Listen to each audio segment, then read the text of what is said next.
For those who don't know what this machine is, it's called a drill press. I've never used it on my own. To say that I'm terrified is an understatement. I try not to let the tools in this garage scare me. Many of them do.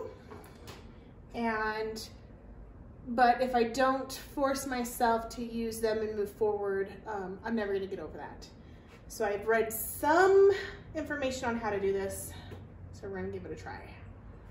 This piece is very sharp, and so I'm gonna try to keep my fingers as far away as possible. But we'll take the cover off the pointy sharp thing. All right. Wish me luck. Jesus!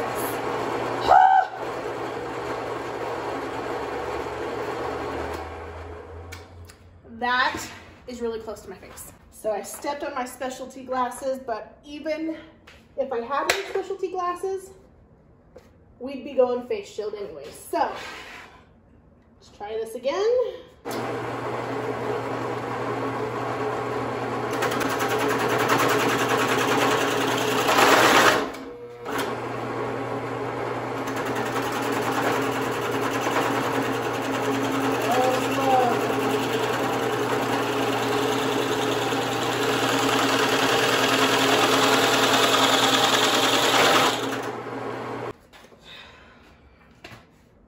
That's disappointing, but it's okay.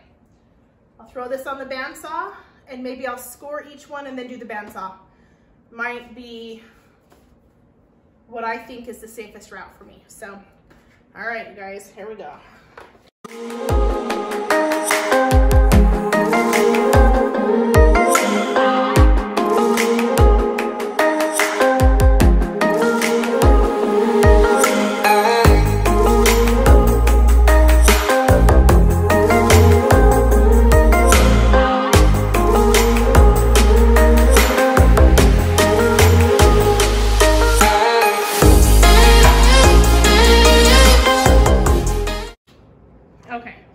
So my problem is getting the shoes to sit flat and flush, and then also getting the disc that the bowl sits on to also sit flat and flush.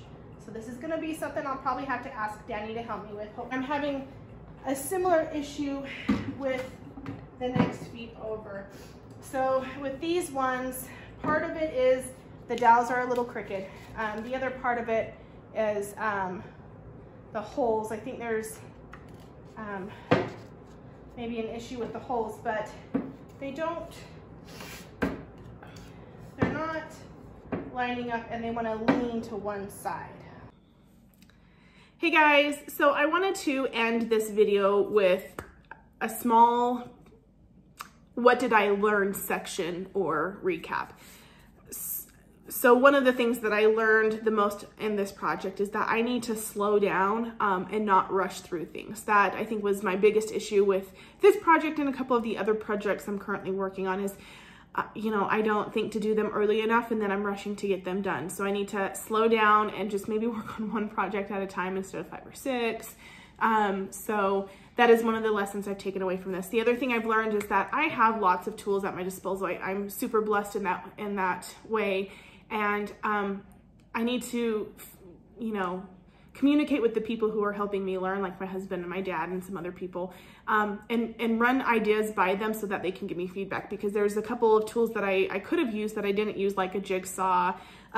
When drilling the holes, I'm going to show you guys this one because it's pretty ridiculous. So you can see how not centered this is and not straight that hole is. So that was the issue with all of the dowels and why they weren't sitting correctly, and why all of the ones that I made previously were kind of ski-wompy. And I learned that I could have used the drill press to do that, to drill those holes and to make them even and straight. The other thing is I should have taken a hole punch and centered my hole first and started drilling with smaller drill bits and then working up to the size that I needed to try to help me get them straighter. I appreciate you guys watching my videos and subscribing and liking them, and I am blessed to have so many friends and family. So thank you, and I'll see you the next time. Bye.